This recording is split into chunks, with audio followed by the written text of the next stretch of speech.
What's going on, guys? Welcome to episode 15 now of the Offshore Gamescast. I'm your host, Dave. And I'm your host, Dylan. And we're the hosts. And we have announcements to make. For the third time tonight. The intro hasn't gone too smoothly today. That's okay. We have a website. Dylan did all the work. I made some design choices. It's up now. We got blog posts. We're doing a Drop the Anchor on the Forgotten City. All right. Wow. Let's get into it. OffshoreGamescast.com is the website. That's the website. It has a countdown to the next episode, It's our got Twitter. Countdown. It's got Twitter. You can leave comments on any episode, which will now have blog posts from us if you like reading instead of listening. You can email us right through the site if you want something read on the show, just have some feedback, anything. Except if you send us a message that's nothing but, you guys stink, we're not going to read that one. Unless it makes me laugh. If it was just that, I'd probably laugh. You guys stink. It's a voice recording. Yeah. We have voice recordings, but only for negative comments. If you can't find it, you're not negative enough. Yeah. Yep, and Forgotten City dropping the anchor this upcoming Monday, the 20th. And there's more? Yeah, and I'm really tired. Dave is really tired. So we're all going to be patient with him. Yeah.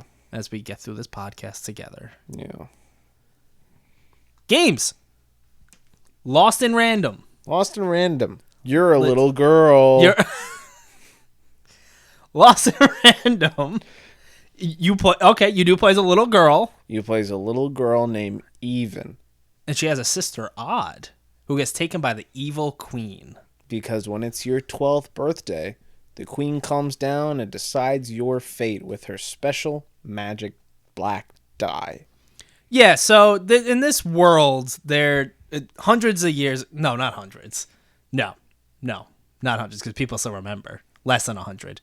There was a time where everyone had a die companion. And they would use that companion to make all their decisions. There would be competitions of these like life-sized board game things that people compete in. Like everyone had a good time. Yeah. And things got bad. There was an evil queen, a war. She thinks she's the only one that can have a die. And with the way the world is, that's how it goes. She's the only one that has a die. So on Odd's 12th birthday, Queenie comes down and she rolls her little die and fucking manipulates the shit out of shit. Oh, yeah. Very obviously. And in front of the whole town, everyone sees that die roll a 6. Even though it rolled a 1. Which means, in this world, that you are now transported to one of the 6 different sections of the land. Yeah, I'm based calling on them districts because, like, cities, but they're not all cities necessarily. Yeah, whatever. You get teleported based on. Well, you're not teleported. You get fucking. You go there like a normal person. You get transferred. I won't say it's normal. You get put in a giant spider, a giant spider tower, and taken away to wherever the fuck the queen wants you to go. Yeah, so whatever side you land on determines whether you're going to 1 Croft, 2 Town, 3 Dome, 4 Burg, 5 Tropolis, or 6 Topia. 6 Topia being like that's where royalty is. 1 Croft, which is where you start, you're kind of looked down upon. That's like if like you people think you're like porta just potty trash. and then you just kind of looked at all the poopy inside. That's 1 Croft. That's what people think of you. So, a year after your sister is taken, you go on a journey because of a little ghost appearing and, like, messing with you. You're like, you can't do this shit anymore. You're like, I gotta go find my fucking sister. So you sneak out in the middle of the night. Ooh, bad girl. Shit happens, and you find your own little die. Well, yeah. You get you try to leave the town. You're on a fucking... you do leave the town. Well, first you gotta try. And you do. But but I'm fucking getting there. All right. So you go, you try to leave the town. You try first. You get on some fucking stowaway ship, and there's this old man who's helping you. And you guys get off on the right foot. So, I don't know if you noticed, but right before you're like going up to this ship to be like a stowaway, the guy... There's like a you panel can see him. that's like bent up. And he slips in there.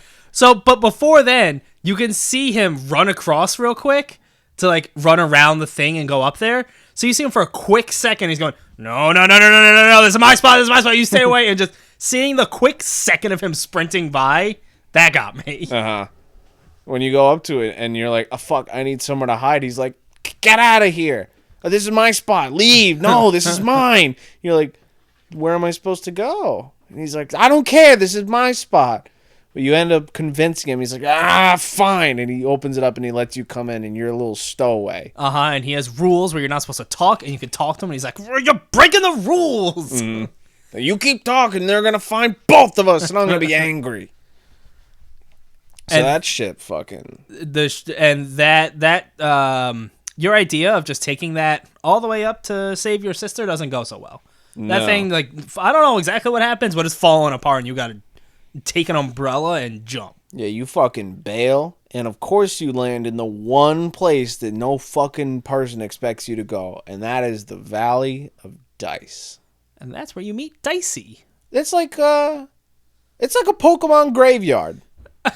But just for dice. Yeah, but like if this is like where all the die went that died. Imagine Pokemon met Footloose, and then like 50 years later, someone was like, "Nah, dude, I'm fixing this," and they go down to the Pokemon graveyard where there's still a Pokemon left, and then they take that Pokemon and they beat the shit out of the royalty.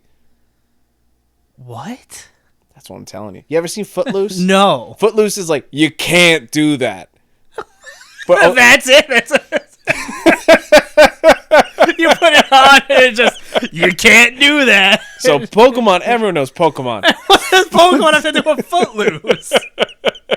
Footloose is a movie about dancing. And the town was like, no more dancing.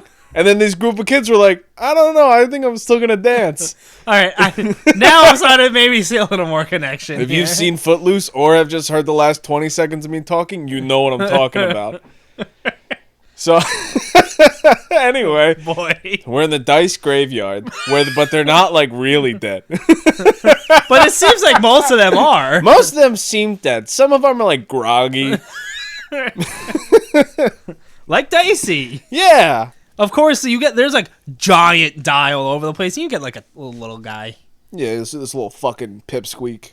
This little pest. Who kind of talks like... like super sped up. Yeah, and just like messed up. Yeah. It's cute. Yeah. Dicey is cute. You also, on your little journey, you find this little jar of these little things bumping around. Yeah. These little jumping beans. And you get a few little cards. You find some cards. After you meet Dicey, he's like, I'm gonna eat him. He's just like the top of one side. He's a die with little arms and legs. So like one side of him just opens up and he just eats him. And his face is the one side, like the one-sided side of the die. Yeah, with just his like little eye. Yeah, and he blinks. So he just eats them and you're just like, those are mine. Well, all right, you can hold them. Yeah. And this brings us to the best part of the game. Completely agree. The combat.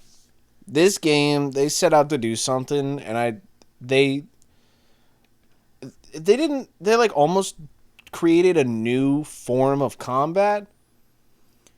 Kind of. But I kind of get what you're saying. No other game has done something like these guys have done, which is what seems like beautifully mixed real-time combat with the strategic thinking and gameplay of like a card game. Yeah, so if you play these types of card games, there's a lot that's familiar here, but the way they mix it up with the straight up like action combat, it's super really fresh, cool. Feels good.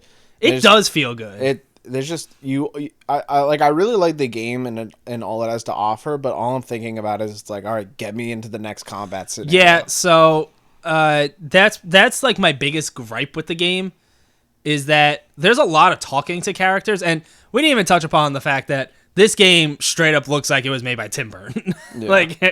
They take all your favorite Tim Burton movies, put them in a blender, and then you got this. Pretty much. And I really like the design of a lot of characters. Yeah. They're like, some of them are fucked up. I really liked what they were doing with the I won't get too much into it, but the mayor from Two Town, yeah. The whole, just the idea of what was happening there, and a lot of the characters in Two Town,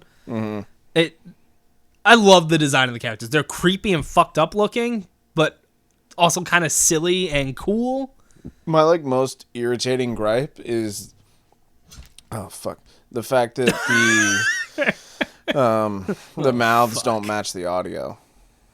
No, they don't. No. It's kind of like a generalistic, here's the mouth animation. It's just moving. The mouth is happening and the voice is happening completely separate. But I'm here for the combat. That's the main draw. Yeah, I like the story and the world, but what I was getting is that there's too much. So you get dialogue options, and they really want you to get into real deep into the lore. Yeah. And I like the lore, but at some point they really start to repeat themselves with a lot of it. Yeah. And it just I also got to the point where I was like, all right, I love to hear this voice dialogue, but I'm just skipping some of this because I don't care. Yeah. I want to get to the combat. I find the actual main stuff pretty good. When you meet is his name, Seymour? Yeah. I like him. When you're dealing with the mayor, I like talking to him, and each section or each district has its main characters. Yeah. That stick out, and then there's a whole bunch of little people just kind of scattered around that are oh, here's this, here's that, here's just oh, talk to me because my only job is to stand here and pretend to be a merchant, and that's all I'm gonna say. Pretty much, yeah. But the combat. So let's get into exactly how this works. You have a slingshot, and your slingshot does not actually damage enemies, but you shoot little crystal things off of them. Do they have a name? Do they give that a name? I don't know. There's probably some kind of name. So there are these robot enemies. Yeah, they're all robotic. They're steam-powered, coal-powered fuckers. And they grow these little crystals on the sides of their bodies, and you got to use the slingshot to knock the crystals off into little pieces. And you can either send Dicey over to a certain spot and pick them up, or he's on your back and you just kind of run over near them and pick them up. The way he's on your back also is a little uncomfortable. You don't like that? The way it's cool, but just the way he just wraps his body, his arms around you and holds on. It's like Adventure Time. Sure. Sure. Jake the dog. He's the fucking rubber man. Mm-hmm. Yeah. Yeah. So, so you shooting them crystals, and he's fucking little dice collecting them, and as you collect more crystals, there is a meter in the shape of a card in the bottom right hand of the screen that will fill up. And the more you collect the crystals, the more it fills up. Once it fills up, it spins around, and it's a card drawn at random from a deck that you possess inside Dicey's brain or whatever. Yeah, they kind of talk about that. He's just a bottomless pit. You can kind of talk to Dicey about it, and you're like, "Can I jump in there?" And he's like, "No, you don't want to do that." Yeah. So when these cards when these cards get drawn, my mic got pulled away. They start filling up, and you can fill up the meter until you have 5 cards in hand. And you can either wait till you have all 5 cards, or you can just have a card that you want to use, and you click Y or triangle to take Dicey off of your spine and fucking chuck him. And when you chuck him, he'll start rolling around like a die. And whatever side he lands on, the amount of pips they're called. Is that what I just kind of called them points? They're called pips. Okay. So, when you first find Dicey, you know how a dice looks like? The 6 side has the 6 dots, the 6 black dots. The 4 side's got the 4 black dots.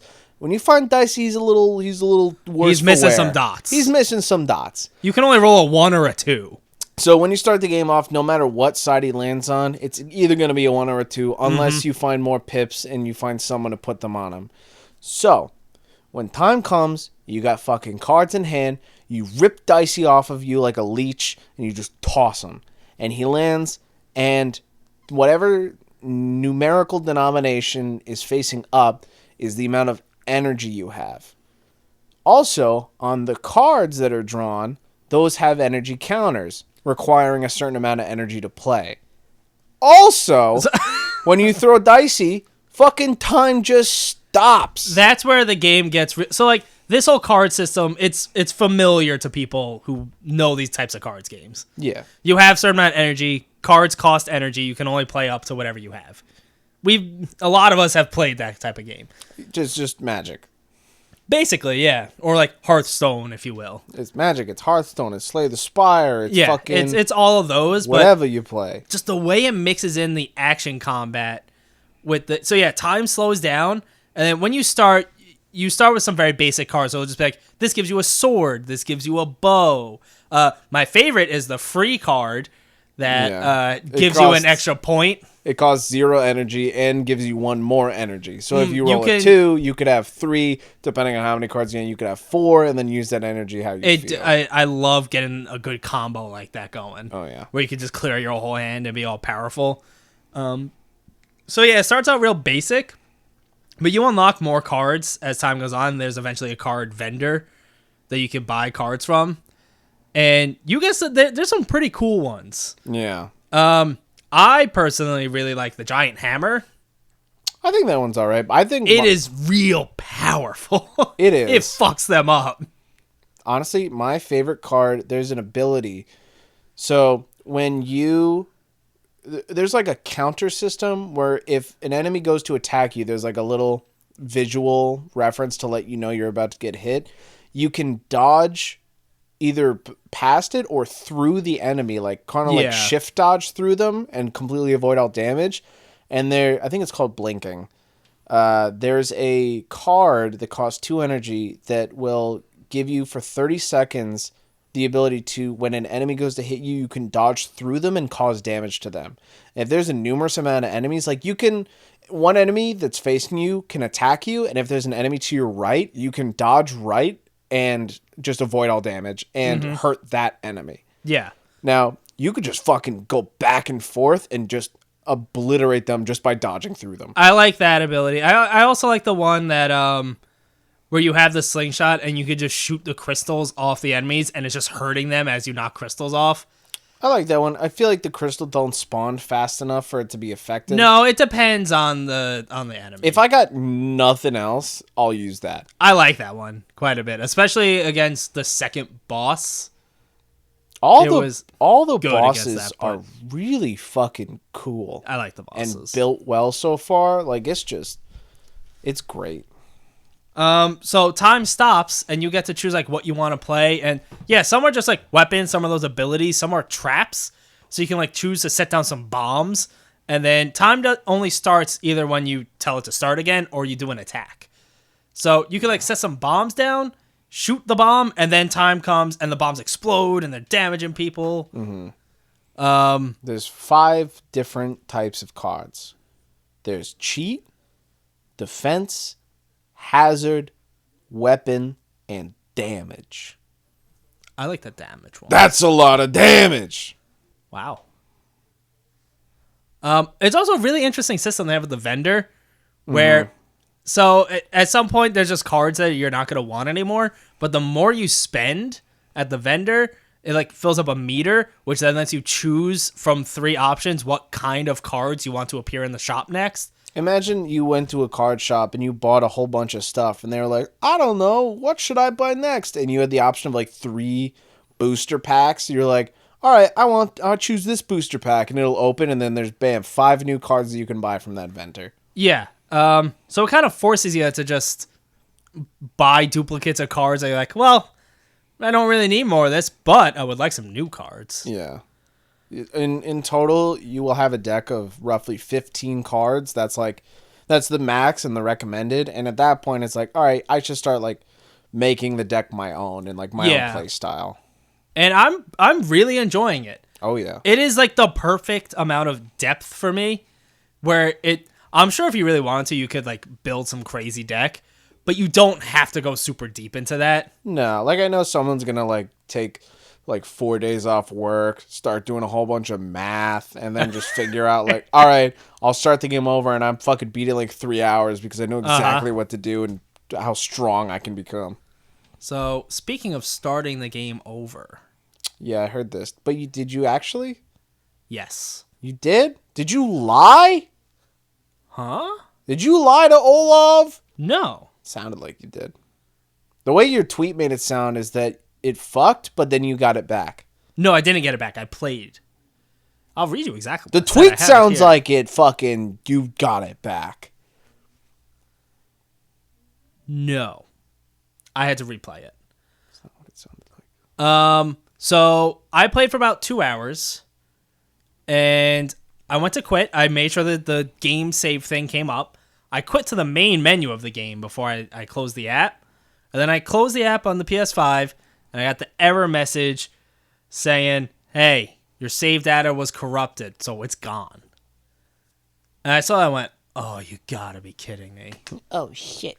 So I opened the app back up, and sure enough, I had no save. So I tweeted about it, and Olav Redmom responded to me. He's the creative director and the lead writer on the game. He's a good guy. He's the voice of Dicey. Also, I didn't realize this. He did the art and story of Fee. And I quite enjoyed Fee. He responded just saying, like, do you remember what happened, what's going on? I'll pass it along. So that's cool. It's always cool to see. Like, I didn't tag anyone or anything.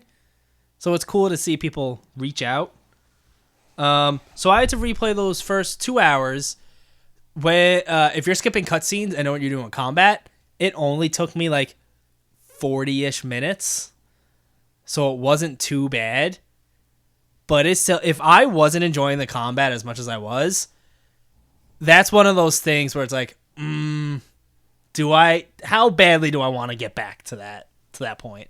You see, It's like crushing. When you tweeted that, and then Olav responded, and here's what you said, and I just want everyone to know where I was coming from. Okay.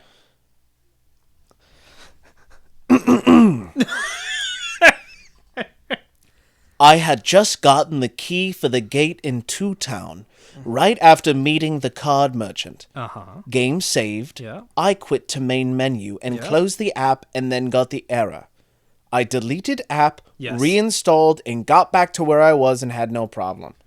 So when I read that, oh, he deleted it, opened it up, and he was fine again. No, I got back to where I was as in I replayed it. You should have said that. I think Olav understood because he said, thanks for giving it another go. Which could also mean, thanks for appreciating our game so much that you would give it another chance after it fucked you. And I did. It's a good game. It is a good game. It's not perfect. It is not perfect, but combat is cool. I will say, from what I've played of Psychonauts and what I've played of Lost in Random, there are definitely some similarities, and I feel like this is Zoink's Psychonauts. I think this is this dev team's, like, this is their, like chef kiss, like, they're fucking... So we're not going to get a sequel to this game for 15 years? What was it, 13? How long ago was that? 16? 16? Sure. 16. And then we'll get Lost in Random 2. So if you were born on August... Okay. whenever Lost in Random came out and you were born, then when you're 16, you could play both games. Wow. I mean, if they come out to a sequel to Lost in Random within the next 5 years, and you were born when Lost in Random came out, you can still play both games when you're 16. Yeah. Yeah. Was that you? Yeah. All right, I'm leaving it in. Good. That's all I really have to say about Lost in Random. I will say the humor in Two Town some of it was getting to me, especially in the beginning. We didn't know what was going on, so they just show one creepy guy walking what a fine day it is. It's going to be such a good day. And a quick snap, he's just fucking hate my life. This is the fucking worst day. Yeah, I think he's one of those where he's got the double personality, so he's today's going to be great. No, it's not. That's the whole thing with Two Town. Yeah, that's Lost in Random. It's a good game. It's a good game. I'm halfway. I'm less than halfway. Not very less. Not very less. Moving on. I'm going to talk about Tales of Arise for a little bit. All right. Now, I know you're sleepy and tired, so I'll try and be a little quick with this. She can pull potatoes out of her ass. What is that? Okay, you saw that? That was really... All right, now before I get into it, you can go around and just like pick up resources, and I come across a potato for the first time. And the first time you find something, your guy is like, "Oh, what is this?" But it was just the idea of coming across a potato, and he picks up and just goes, "What is this thing?" It's just picturing him just actually hold the potatoes, and like, what the fuck is this? He's from Sextopia. They don't have potatoes there. They don't have to see what potatoes look like before they're cooked. Have you ever played a Tales game before? No. Me either. So I don't know what is like the same and different here. Mm-hmm. I thought of it as like a fantasy JRPG. I saw it as, this kind of looks like Final Fantasy VII Remake in the combat. We'll get to that. It's way more sci-fi than I thought. Mm-hmm. It's not... So, I've played Xenoblade Chronicles, so I know this type of JRPG, but I didn't realize it was going to straight up start out as like, yeah, there's this world, Dana? I think it's Dana. You're a Danon, and one day the Renans appeared from another planet in their spaceships with their guns and crazy, like, suits of armor that are, like, all sci-fi and high-tech, and just took over your world and made you slaves. So that's how the game starts out. You're a Danon slave. You take away all the context, this is like someone at the Danon factory making like yogurt, and they're like don't get paid. Oh, that no, it's not. They're making yogurt all day. They can't even eat the yogurt. They got taken over from aliens with guns. Yeah, now they have to make yogurt. Danon, Dahnan. It's maybe more of like a Danon, but I'm pretty sure they say Danon. Either way.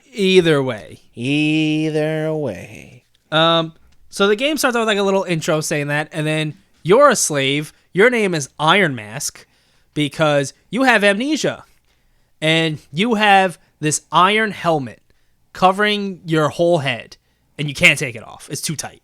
Ow. And it doesn't seem to have spots for eyes or for your mouth. And at some point, other characters are like, "Can you even see?" He's like, "Well, obviously."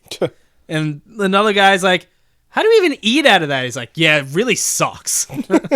I'm not going to tell you how. I'm just going to let you know I fucking hate it. He doesn't tell you how, but he's not happy about it. He doesn't remember anything aside from waking up and like, "Oh, I'm a slave and I have this thing on my head." And he just can't feel pain at all. Lucky. So he has a bit of a habit of like, "Oh, this Renan's going to whip this kid because he's not pushing this log good enough." So he'll just like stand in front of the kid and take the whipping and be like, "Yeah, I didn't feel that. I'll do the log." I thought he was like standing in front of the whip and then like walking away, letting the kid still work. No. Like, I'm only here to take the damage. So I'm not gonna get too deep into the story details here. Shit happens. Turns out you can fight. I guess you'll learn that at some point. Yeah, there's this Renan lady who is like on your side, but not it's for selfish reasons. But she's killing the other Renans. You get caught up in a rebellion. They don't like rebellions, the Renans. Does anyone? They've happened in the past, and they always failed. We are part of a new one now. So let's get to the combat, which is by far the worst part of this game, in my opinion. It does look a little raw. It's okay. So it's not tender. It is not tender. The game works basically that you're in like a small little map area, which is either a village with some NPCs and no combat, and you just kind of go around talking and getting side quests, or you're like out in the wild somewhere, and it's just full of, you can run around and find like treasures and resources, or it's just enemies. You can either run by enemies or sneak past them, but if you get too close, it like transports you to a battle arena. So it's not just like real time you're running around the world and fighting. Yeah. So that's where the J in JRPG comes from. Yep, that's it. Just put them in a box and let them fight. That's where it comes from. That's what the J means. You know Fight Club's a JRPG? You know about the Fight Club video game? No. It's a fighting game with Fred Durst in it. All You right. can literally play as Fred Durst. That's cool. Sounds like it fits the time. Yeah. Anyway, once you're in combat, it just... So it's third person, and the way it works is you start out with a real shitty combo. It is 3 hits. And then you have to like restart the combo unless you do like an aerial attack. My issue is that it feels so like clunky and slow. And another issue is you can't see, at least I haven't had any success with it, trying to dodge out of an attack. Because of course the enemies are fighting back. And some of these enemies, like one hit will take away like 70% of your health. So I'm trying to dodge while I'm also trying to do these combos. And I like to play a bit aggressive in these types of games. I like to go full on attack and not play too defensive. So taking that away from me and instead making it be like, I'm going to run up real quick, do like 2 hits and then do a dodge and back off is not that fun to me. You took everything from me. You took my aggression away. I don't even know who you are. Also, this might be a me thing because my eyes suck. But I have a problem with the depth perception to where I'm thinking in my head, yeah, I'm going to hit this enemy. And then I'm just slashing the air between us and not really that close to them. That could just be me, though, because I have terrible eyesight. Luckily, they have another JRPG thing, which is auto battle. I put it on auto battle. I watch the fights happen because you can't skip them. You do start unlocking some things to where, like, your character will be doing the general attacks, and then you get these, like, bigger attacks that you have to pop off yourself. So I'm, like, just popping off the big attacks here and there by hitting a button occasionally. And that's my combat story, just watching, for the most part. You excited for 50 to 60 hours of that? No. But the world... Or are you excited for, like, 15 to 20 hours of that and then giving up? Maybe. I like the characters so far, and I'm interested to see where the story goes. I'm maybe 5 to 6 hours in, and for a game like a JRPG, I'm still not deep enough into it. Yeah. To really know how I feel about the story, but I will say that so JRPGs, when they come over to us in North America and they have English actors take over, it can get very campy. Yeah.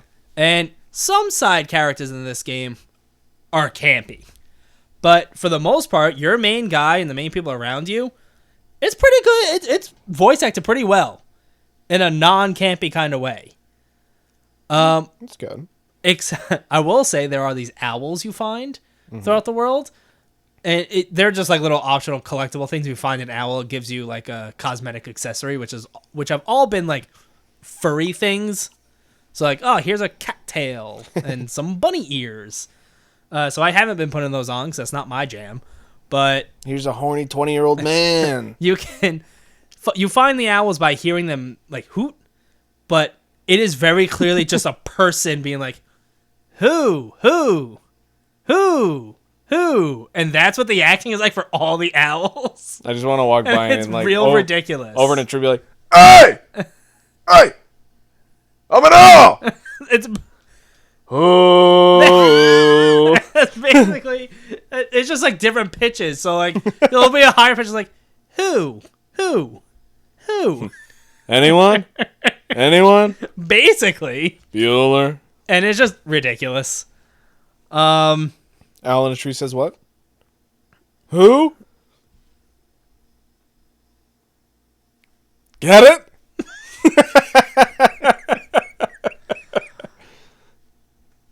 And I really like the art style, specifically of cutscenes. They have like it for like a cutscene. It does like traditional anime style. But it's like a comic. But it does so not that they do have that kind of thing. Yeah. I'm talking about just like straight up cutscenes, which is just like you're suddenly watching an anime. Oh. But it does, and this is not the first thing to do it. I've seen other animes that do this type of thing. It will occasionally cut to more of a 3D aspect within the 2D anime environment. Mm-hmm. So it'll be like it'll suddenly cut to you in first person, but some things still look that traditional 2D anime with some other 3D stuff going on in a really cool mixture. God, you just stop talking. Go upstairs. That's kind of the whole point of this. Stop talking and go upstairs and just start watching Demon Slayer. You're not going to be upset. So, yeah, that's what I'm saying. I know it's not the first thing to do this. Yeah. Animes have done it. I've said Attack on Titan does it sometimes too. Yeah, but it's really good. So this is also good when it happens. It doesn't happen often enough, in my opinion, where it cuts to that style. But I see this game as being my kind of like my rainy day, my near replicant replacement, where I'm gonna jump in for a couple hours here and there, make a little progress. It's a large RPG. Yeah. I will see how hooked it keeps me compared to near replicant. That's how I feel about Monster Hunter, but I've been a neglectful parent. All right. Bad. Yeah. That's all I have to really say about Tales of Arise. Good in some aspects, not so good in others. I only have one more game to talk about. Of course you do. Do you just have the one? No. All right, we'll talk about the other one then. All right. Hey, guys. I made more progress in Psychonauts. Yay. Woo! So I will say, last time I had 3 sections left. Yeah. Now I got like half a section. So you're right there. So I'm right there. So the third to last section just cements even more the fact that you should play this game. Me? Yeah. So you're walking around on the bottom of this insane asylum. Oh, what are you trying to say? Wait. Where you meet Edgar. And Edgar's got a troubled mind. You take your little door portal, smack, fucking... You could probably have a field day in an insane asylum. Oh, yeah. And you smack a little door portal on his head. You jump inside, and boom, you're in this big hub that is filled with colors. And it all looks like Dia de los Muertos. All like cute little shiny neon, all this bright colors. Shit like that.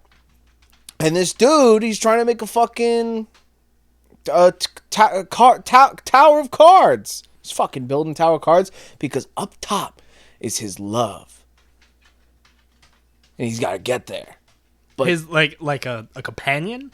Yeah, like his girl. Okay. You got to get him. And he needs the cards to build the tower, but the fucking cards disappeared. So in Mario 64 fashion, you got to jump through paintings. And you got to go get the cards back. But there's this giant fucking bull running around. He's a pain in the ass. And once you hop through the painting, you're in this real long road that you got to get from one side to the other. And there are 4 paintings you got to jump into along the way because the cards hover in front of the paintings. You get close to the cards go in the paintings. You go in the paintings. Okay. And that's where the wrestling match starts. Ooh, literally? So you're telling me there's luchadors. They're combining 2 of my favorite things in Super Mario 64 and wrestling? Sort of. I'm trying to stretch it in a way so it seems more like that than it really is. It's luchadors. You're in a fucking. Ray Phoenix is a luchador, probably my favorite wrestler. You're in a ring. There's fucking ropes around you. Are you doing crazy tricks off the ropes and flips and? No. These luchadors suck. Well, a little bit, yeah. So there's okay. Each painting's got a luchador. You got to beat the luchador to get the card, and they'll come at you. All you really got to do is just learn their moves. I found the easiest way to cheese is to just use the levitate ability and just bounce and just be real far away from them and then land and then just punch them a lot. See, to be fair, if I saw that in wrestling, I'd be very impressed. Well, if someone was just you could make your levitating. own moves and shit like that. So there's that. You got to beat the shit out of them, get the cards, and bring it back to Edgar, and so he can build his tower. But the bull's still a fucking problem. And so we need you have the to help. Wrestle the bull. Technically, we need the help of Dingo, the bullfighter. Okay, sure. Except he doesn't want to do it. Why? Because he has a show coming up, and before he does anything, he needs an advertisement on the wall. Because he's not just going to do shit for free. People need to know and get excited that Dingo's in town. So just pay him.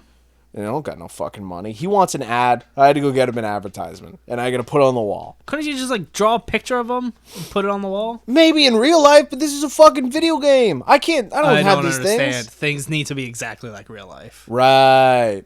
Anyway, so I get the ad, and Dingo's like, all right, let's fuck this bull up. So you're in the middle of the ring, and you got to use your telekinesis to throw these fucking spears at him to hurt the bull, only to fucking find out that the bull is just all the angered emotions in this man's subconscious. He's the bull. He's just pissed. And Dingo's a bad guy. Whoa. What? So you got to get this, you get this confused spell, you got to use it on Dingo, and you got to fucking take him out. And we understand our feelings and why we feel that way, and we complete the card tower, and we fucking get the girl, sort of. He just feels better about it. He's in an insane asylum. He doesn't got no girl. Okay. Well, there could be another patient in the asylum. There wasn't. Not. He's just by himself? Well, no, he's got the hots. He's got hots for teacher. Oh.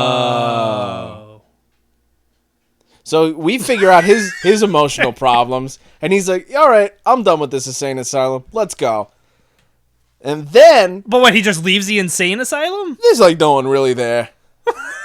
This is a very poorly the run Napoleon guy was there. The other girl was there. These are all insane asylum patients. So are you telling me... Well, the insane asylum is... Are you telling me you're trying to, like... You're supposed to be helping people, instead you're sending them to an insane asylum after you jump out of their mind? No, I go to the people at the insane asylum, jump in their mind, fix their problems, and then they feel better. I'm like Jesus. Are you walking on water at any point? Not that I remember. Actually, no, Doesn't water sound very hurts a lot. Doesn't sound like Jesus to me. So once they leave... Sounds kind of like the devil, actually. Once the insane people leave after they've been cured, I need to fucking climb this insane asylum to get to the fucking shitty scientist who's taking all these kids' brains. Remember that? Yeah. It was like the worst part of the fucking game. Yeah. The parkour and the platforming and the way the camera is just fighting you on every turn to try to get up this fucking tower. And there's these red, beady-eyed, dirty rats chasing you. Oh, God, not the rats. And if they get close to you, they fucking explode into a confusion bomb. See, this is why I'm scared of the rats. We got rats at work. Well, we don't have rats. Well, there's a rat system underneath our dumpster. And to be clear, we don't work with food, so it's not like we're that kind of establishment. But I'm scared of the rats. I'm not. I don't want to be bit by a rat. I'll bite a rat. You look up, if they bite you, if they feel pressured or cornered or scared, they might bite you. Yeah, and I ain't letting And that Dave happen. is over there stomping on top of his hole of the holes. I ain't no fucking bitch when it comes to rats. When it comes to yellow jackets, I'm a little bit of a bitch, yeah. I am too. But I'll also fucking murk them right then and there. Well, especially with the weapon we have. I used a shoe the other night. Use a knight at work? There was one at home. Oh, that's the worst. We just got finished setting up Halloween lights, and it was me and my girl were outside, and they above my door. There's like a little like overhang, and there are these angled like supports keeping it up. And I was watching it fucking fly around, and it landed on the side of one of the supports. I go, "Give me your shoe! Give me your shoe right now! Give me your shoe!" Context: I didn't have any shoes on, so I'm asking for her shoe. I get it, and I fucking whop, and I fucking kill that thing right then and there, and it was dead. If you killed it, I imagine it's dead. I killed it dead. So I'm going up this insane asylum, and these rats are exploding when they get to me. They explode into confusion bombs, and my screen. See, this is why I'm scared. My screen's covered in green. I'm fucking. If I move left, I'm actually moving right. I hate it. The camera's fighting with me. These controls are 16 years old, and I'm getting a little grumpy. And the entire time I got this fucking Yeetity fucking looking at me. Yeetity? Yeah, I don't know. There's this fucking lady who just keeps watching me as I'm climbing up, and she's just like, Is it the dude's love? No, this is a different bitch. There's just another lady This there? is the crazy bucko scientist who's stealing the kid's brain's assistant. So she's good. You don't know that yet. Oh. But yeah, she's good. Oh. She's trying to keep you away because you're Raz. You got the smartest brain out there. And the fucking scientist, he wants brains. So she's trying to keep you away. Is the scientist a zombie? He kind of looks like one, but no. That you know of. No, I know. Oh. So she's trying to keep you away. I make it up the tower. She's like, fuck. And then she's trying to keep you away from the scientist. Scientist doesn't like her. She doesn't like the scientist.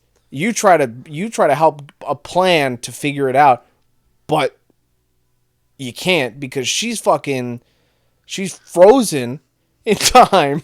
What happened? She can't do shit because she has her pet turtle, and the fucking scientist, he's like, I'm gonna make this turtle into turtle soup if you don't do what I say. She's like, Wah! So she's like, all right, and then you go upstairs and you create a plan to get the turtle out, so then you can fucking take out the scientist, and it works. He's not the bad guy though. The real bad guy comes out now. It's the turtle? No, Turtle's great. Turtle's like, Daddy's here. Literally what he says in the game. Huh. Don't worry, Daddy's here. And so the real bad guy comes, which I don't want to give it away, and you got to go into their brain, and here becomes the last section, which I also don't like. It's the meat circus. It's like a circus like Raz had as a kid, but there's literally meat everywhere. There's just slabs of meat and steaks and uncooked steak and that. And you got to help the kid version of the bad guy, catch their rabbit that's run away. So you got to, I'm using my telekinesis to hold this rabbit in midair. Like everyone's problem just comes down to not having an animal with them. The turtle, the rabbit... The rats. Well, the rats wanted you. Yeah, the rats. I don't even know if they were real. They seemed like they were robots or something. I don't know. What? They sucked. So I'm going through this meat circus, and I gotta help this child catch a stupid rabbit, while there are cannons everywhere shooting out monster deformed rabbits who are trying to torment the kid. I can't let that happen. Every time I let the kid catch the rabbit, he fucking uses his propeller hat and he flies up to the next area. So I got to do some bullshit platforming to get it to the next area. Do you have to like protect the kid? Yeah, like Is this like kind of an escort mission? He's got a health bar, but he's not. He's like getting tormented. And like if you don't make it to the next area in time, you could just hear him go. And what, he's dead? If his health goes down too far, I don't know, it pisses me off. So you can't let his health go down, and it resets every time he goes to the next area. The first time you do it, it's not that bad. Second time you do it, it's not that bad. Third time you do it, I'm getting mad. Oh, wow. So as you're making your way up, the platforming isn't too hard until it gets to like the third section. The third section, after you do that, and you got to make it up, there's this giant fucking like spinning wheel, and there's a pirate who's throwing swords at the wheel. Where did the pirate come from? I thought we were at a circus. Yeah, he's dressed as a pirate. He's like a sword swallower. Oh, okay. He puts a sword in his mouth and then uses his foot to throw the sword at you. So you need to precisely jump and dodge at the same time he's throwing it, so the sword gets stuck in the wheel. If you're lucky, you'll land on the sword and start getting brought up the wheel. If you're not, you gotta wait till that sword comes back around. Fuck you! What are you doing? You're making a mess! It's already a mess. Dylan's ripping the table apart and throwing it at my penis. I'm not ripping it apart. Hold on. The first one landed near my penis. The second one landed a little higher than my penis. And I'm not ripping it apart. Someone already ripped it apart, and it's just on the table. I'm just throwing throw it at me or my penis. It had your belly. That was even higher than my penis. Anyway, where was I? So the swords are. So the fucking you gotta. Do you think we need to mark this as explicit? Maybe. I always do. My train of thought just crashed, and my nose is running. So The swords are in the wheel. So you have to jump at the right time and get it's lucky on the wheel. It's pissing me off, and I'm taking the sword up to the next platform. I'm doing the next area. There's another fucking wheel and another set of swords, and this one's even fucking harder. The timing sucks. The kid's dying. He can't find his At this fucking point, rabbit. you might just have to let the kid die. So I did that a few times. I was getting real mad, and I'm at the point where like the game is still a really good game, but I'm at the point where like I got so much other games going on, and I'm so close. I just want it to be done. Like my buddy who's been wanting me to play this and has been watching me is in love with this game, and I'm at the point where I'm just like, take the controller, beat it for me, just fucking do it. Yep. Psychonauts. It's still a good game. It is. It's just frustrating. I played most of it high, except for the part. With the this rats. seems like a game based on what I've seen that you would want to. The climbing the tower with the rats, dead sober. Hated it. Maybe that was your problem. No, because I got high for the last section. I was getting real mad still.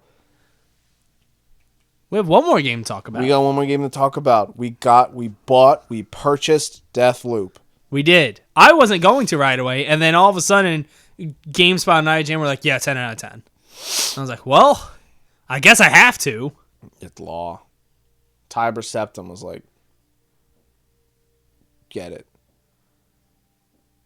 So, I'm a couple hours in. I'm an hour and a half in. I'm a little bit further than you, but we're basically right at the same point. Yeah. So, if you don't know what this is, it's Deathloop.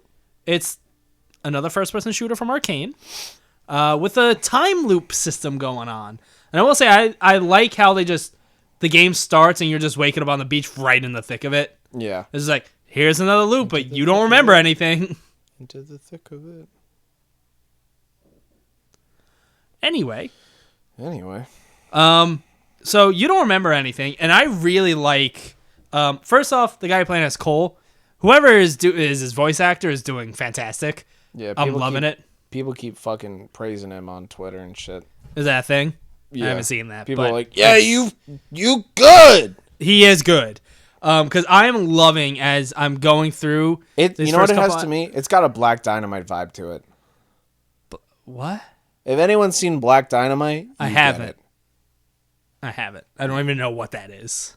It's fantastic. It's a set in the 70s. Stars Black Dynamite, super campy. It's great. I wouldn't say this voice actor's campy though. You don't know Black Dynamite like I know Black Dynamite. I really don't. He's like a cooler. He's calmer. He's a calm Black Dynamite. So I am really liking, as Cole doesn't remember things, but why you keep calling him Cole? What's his name? Colt. Oh, Colt. His name's Colt. I've been calling him Cole. I didn't realize there was a T. It's not J. Cole, it's Colt. All right. I'm sorry. I'm going to have to fix my blog after this. You wrote Cole the entire time? Cole. Colt. You fucking... There's a section of the... So when you fucking start the game off, you see words start appearing. Yeah, I know. I guess I had in my head it was Cole. What the fuck? I don't know. You throwing things at my penis. You fucking up over here. God damn it. So Colt, I'm really enjoying. As he doesn't know what's going on, but his like body is just muscle memory doing things. He's like, so you pick up a gun, and he's like, oh, okay. He's like reloading and checking the bullets. He's like, I guess I know what I'm doing here. I'm finding that experience to be a lot of fun. Yeah. Well, when you first like start getting the game going, you're immediately bombarded by the voice of Juliana, who's like the main antagonist of like the 8 antagonists of the game. Yeah, and the bickering back and forth between her and Colt. He's like, have we dated before? And by the end of it, he's like, yeah, we definitely have dated there's before. Like one thing happens and she like gets pissed and hangs up. He's like, yep, we've dated before. Yeah. It's great. I am enjoying combat so far. It's some getting used to. What I associate it with, it's like it plays very similar to like so similar to Dishonored, it's not even funny. Like saying it's Dishonored with guns is really not too far off, knowing that they have like Prey 2017 that came out. This is more so Dishonored with guns. And it's like rediscovering Dishonored again for me, which I love those games. I never played Dishonored. Well, that's not true. I played the first one for maybe a couple hours, but that was so long ago that I don't remember. Yeah. So I feel for me, I need to get these first couple hours. There's a lot of systems in play here. Yeah. And it's just kind of one thing after another, after another, after another, and it at some point it becomes a little overwhelming. At least for me, it was a little like, all right. There's a lot going on here. Let's maybe reel it back. Every big section, the game pauses, and it's like, all right, look at this menu. This does this. Now click that. Over here, this does this. If you go up here, that does that, and that's all you need to know for now. And then, like, give yourself 20 minutes, and you're learning some more shit. Yeah. So I think with where I'm at right now, with the game starting to open up to give me some more freedom, I need to just explore these maps, get some more abilities, because that's really what I want to see. Yeah. And get deeper into it, because like I get what the loop is, but I haven't actually done enough of the loop to like know if I like it yet. I mean, I remember the explanation or like the description of what the game is like back when main reviews started coming out. It's a lot of back and forth. Mm-hmm. In order to figure out enough stuff to manipulate the world so that people are in the right place at the right time, and then in one whole day, take them all out. That seems challenging. It to does. be able to take, because like when they said that that's what it was, and I thought about how long a day was, I was like, huh. Okay, so I'm gonna have to really have all the information of, okay, I know 2 people are here at this time, 2 people are here at this time, and kind of piece together where I need to be at what time. Yeah. And then on top of that, one needs to happen. That's what I'm saying. Like, right now, for me, it's a lot, which is why I feel like I need to just get in there and just explore and have some fun with it. And then maybe it'll really start to click with me, because I'm pretty intrigued by the idea of it. Yeah. And the story so far. I like the characters so far. I'm into it, but it hasn't, seeing these 10 out of 10s, that hasn't really clicked in any way for me yet. No. Especially not for me, who, like I said, I've played the Dishonored games. Mm-hmm. If you look at it, there are just straight up things ripped right out of Dishonored, and like it had like a color change. Like you were telling me, yeah. When you first, so Juliet is one of 8 visionaries who you need to take all of them out in one whole day, one whole loop, in order for the loop to stop. And each different visionary has a different slab, which is like an arm attachment that gives you these powers, and hers is called Shift. And Shift is the exact same fucking thing as Blink from Dishonored, straight down to like what the fucking, like when you go to use Shift, it shows you how far you're going to be able to like teleport to. That whole animation and the way it looks is the exact same thing from Dishonored, but it's purple. Like, to a T. And there's so many different things that are just like, all right, there's another ability that lets you connect 3 different people, for example, and whatever you do to one of them, it happens to the other 2, which is very similar to Mesmerize in Dishonored 2. You see, I haven't played any of those, so when you told me about that ability, I was like, oh, that's pretty cool. Yeah. That's a cool thing. Apparently, the way that they get upgraded, too, is you keep taking out the same person with that ability. So say you have Shift. I assume that if you keep taking out Juliana, you get upgrades to Shift, and like you can shift further, or you can shift higher, or do something like that. Oh, maybe. I don't know. That's what it seems like, because that's how you upgrade the different slabs, is by taking out the person who has that slab more than once. Okay. Yeah. There was something else I wanted to say about it. Oh, hey, this isn't really a spoiler because it happens like pretty early on. Having, I don't know how to word this, future Colts, Yeah. but they're also from the past because they're past Colts who have tried this, but then they're also from the future to know about these things. Colts interacting with other Colts who have been trying, it's fun.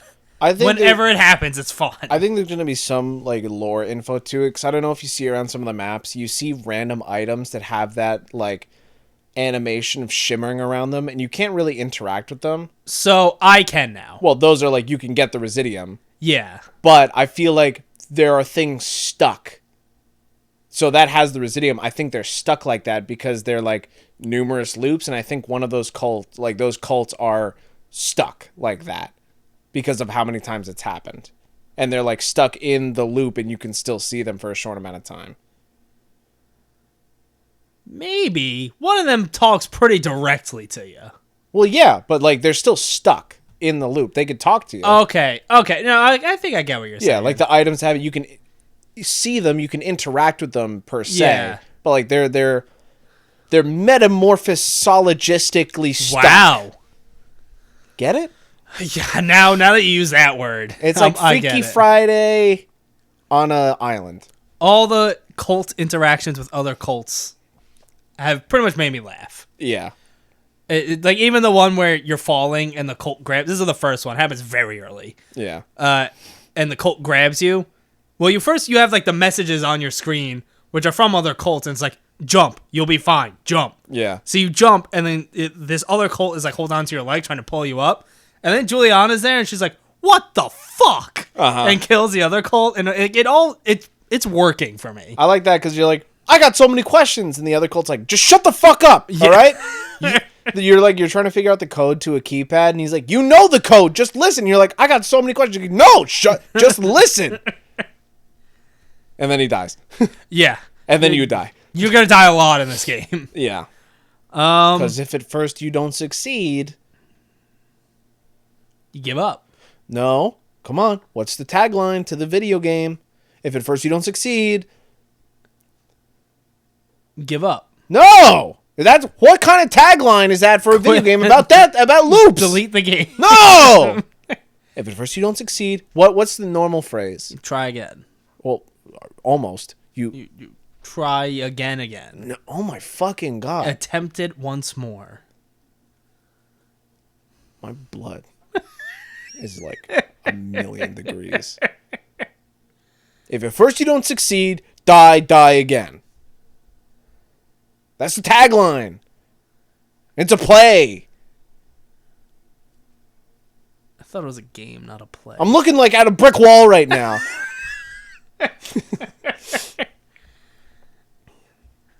I don't really have anything more to add other than I think both of us are in the same boat where we need to get more into this game to really formulate a strong opinion on it. Into it so far, though.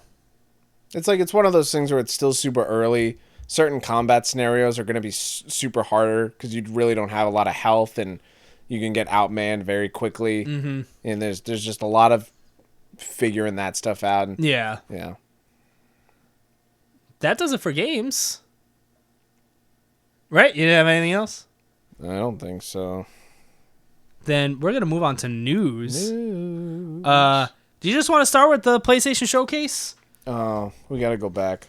Okay. What are we going back for? What happened? Is there another game? No, there's something I want to mention about Deathloop. Okay. I really want to mention going back this so far. It was my favorite thing that happened so far in game. Okay. I gotta clear my throat.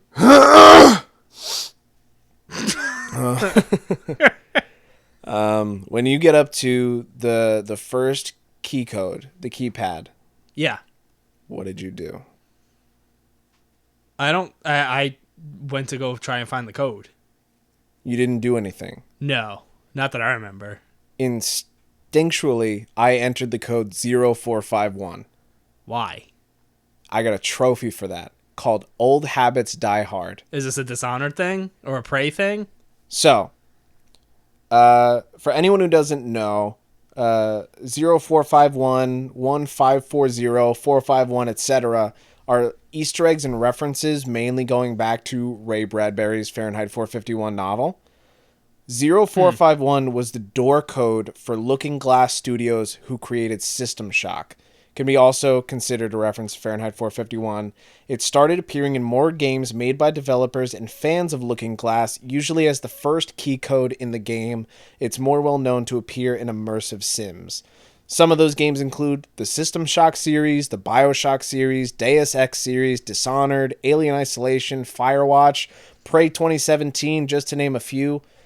I think it's one of my favorite little references. It's like a game dev, like little Easter egg that they love putting in. And like Bioshock, I know for a fact has it. Bioshock Infinite, there's apparently only one code in the entire game, and it's 0451. It's just a thing. And just when I entered that in just for fun and I got that trophy, I was like, it just big smile on my face. You got him start cheering. I was like, yeah, we won. Okay. Goal! This is the second week in a row where I have to edit your voice down. You're breaking the barrier. You hype me up. I guess I kind of did. All right, I'm done. I love how this started with, oh, we gotta go back. Like, it was like real bad. Like, I felt bad. We were already moving on to the next topic.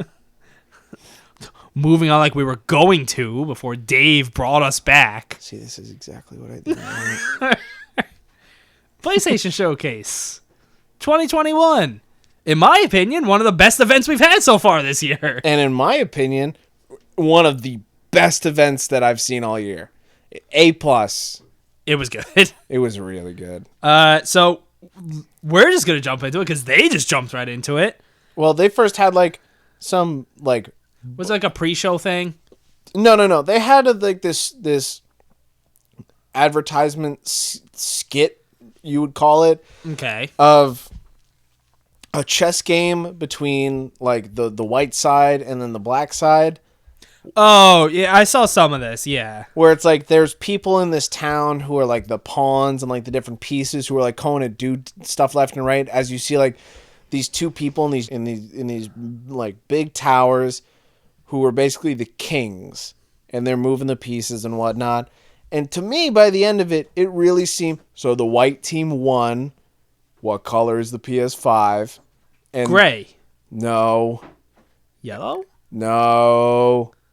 I got nothing. So, and then the other team's the black team. What color is an Xbox? Green. And of course, the Xbox lost. The black team lost, and the white team won.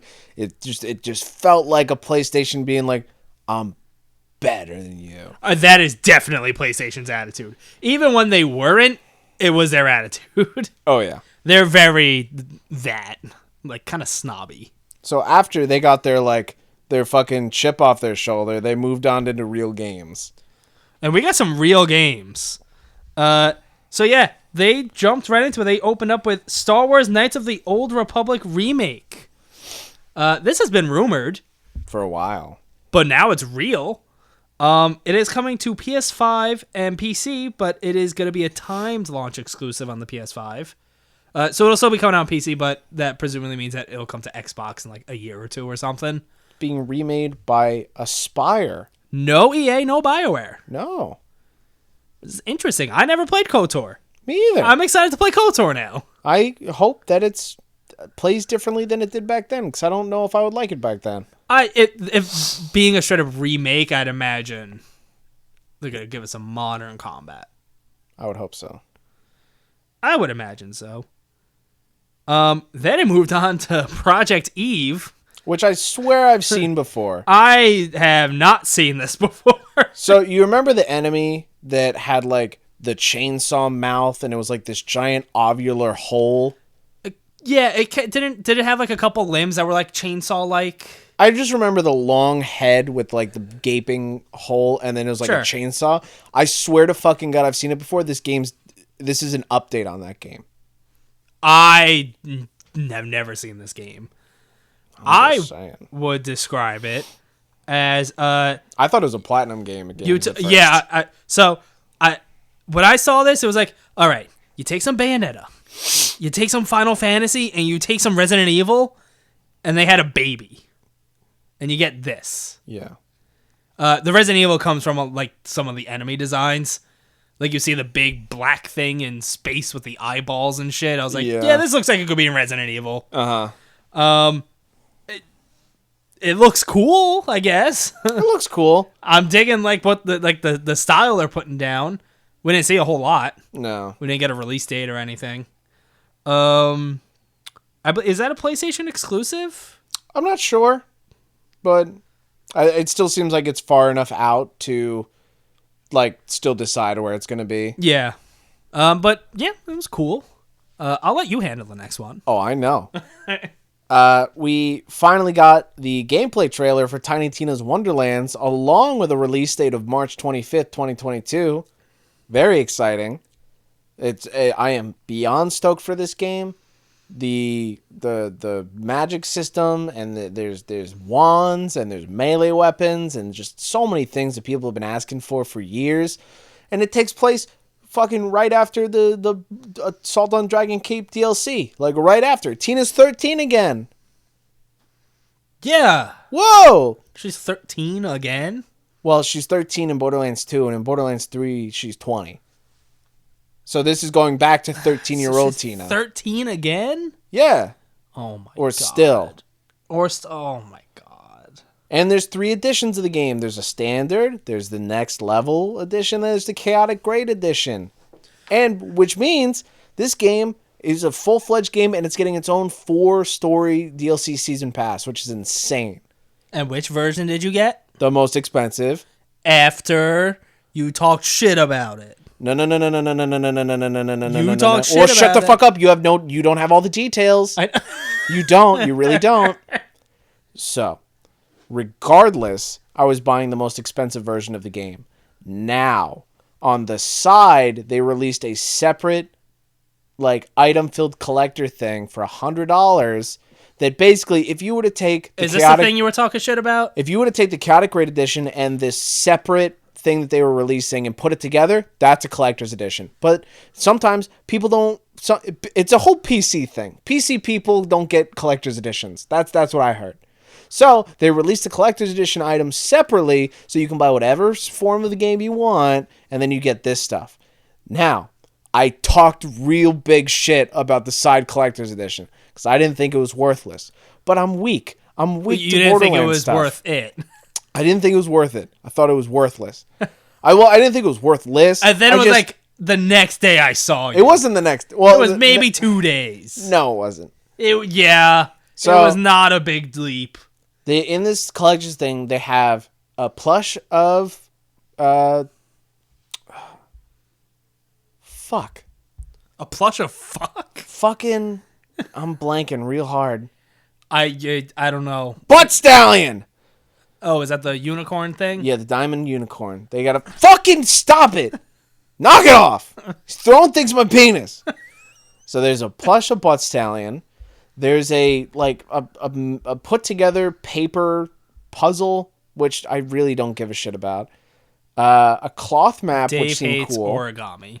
A 78 deck tarot card featuring Borderlands, which seemed kind of sketch because there was a recent Borderlands tarot project that was going around that seemed really cool that I couldn't get into, and then all of a sudden now they're coming out with tarot cards for this, and I'm just like, coincidence? I don't know. And then there's like a Tina's Bunkers and Badasses like DM guide thing that seems cool, and I was weak, and I pre-ordered it because I love Borderlands and I just want all Borderlands stuff. And you're weak above all else. I'm weak for Borderlands.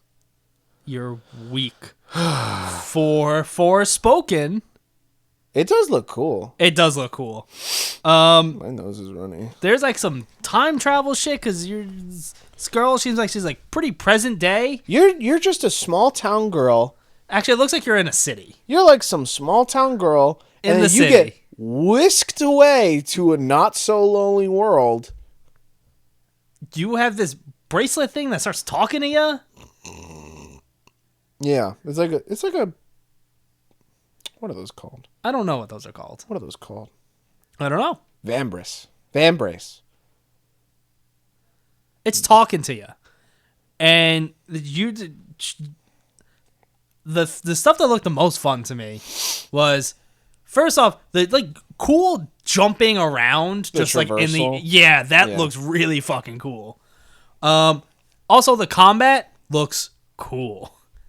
I still need to see more. It's still very vague. It is, but just the idea, like this third person, and she's like doing this crazy spell, and then ice shit is happening. I was like, yeah, this looks cool. It looks cool, but the way I saw it was just like, all right, these are just like very, like this is a combat scenario built for this thing. It's you in a room, and there's like it's showing one other enemy, and it's just like here's a demonstration of this attack happening. That's what I saw it as. Yeah, but the attacks look cool. Yeah, but I want to see them in like real combat, not just like here's a demonstration. Move on. Attacks looked cool. Yeah, they look cool, but I want to see them. Cool. I want to see a bunch of enemies. I want to see this move and then this move and then that move and then this move. I didn't get that. I think the weakest part of what they showed here was some of the visuals. Weren't looking great to me. Why? Some of the faces on the people look very stiff. It's still early. It's not that early because this is coming in spring 2022. And we all know that a game this size is going to get delayed. Yeah, probably. Every fucking game's getting delayed.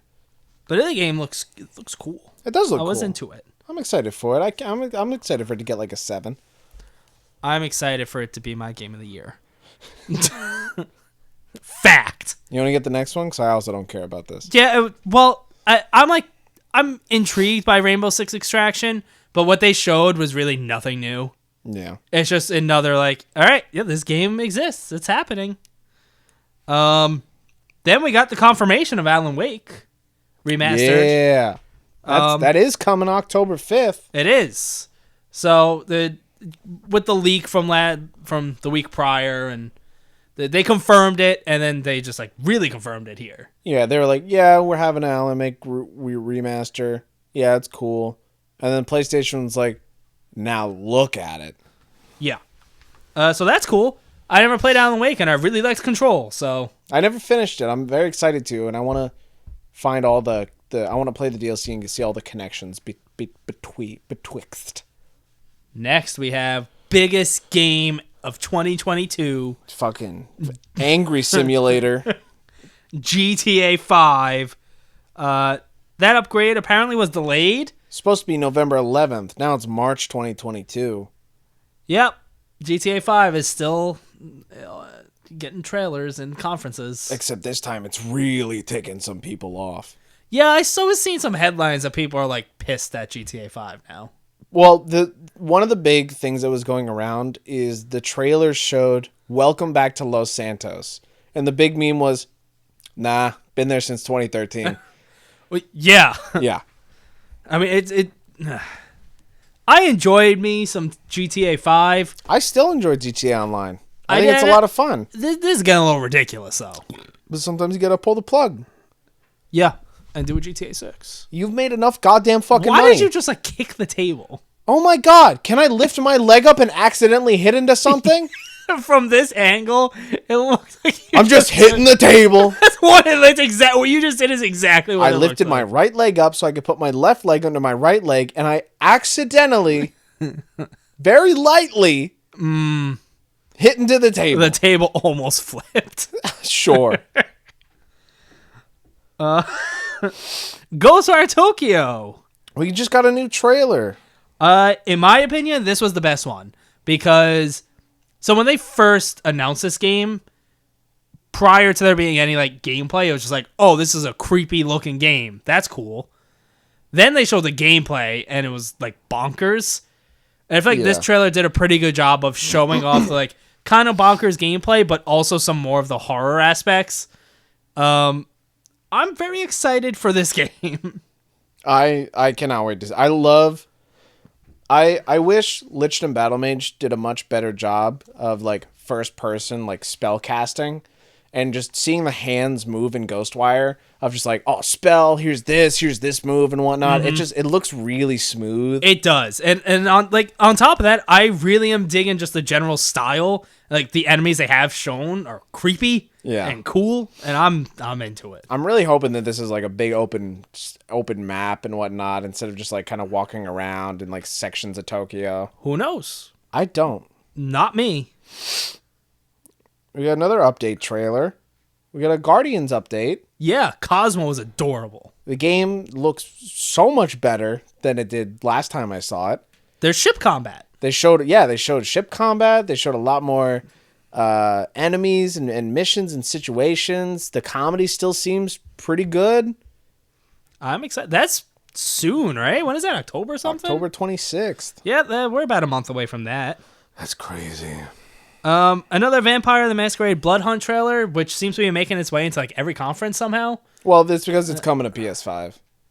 Oh, is that what this was? Yeah. Why the fuck would they show a PC only thing at a PS5 event? I didn't know it was PC only previous to this. Well, all right, and I'll take it back.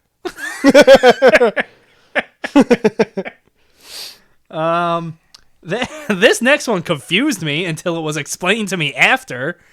What, the Deathloop plug? Oh, yeah, no, not that. Oh. Deathloop, yeah. Yeah, Deathloop got a plug. It was like, yeah, I'm here, bitch.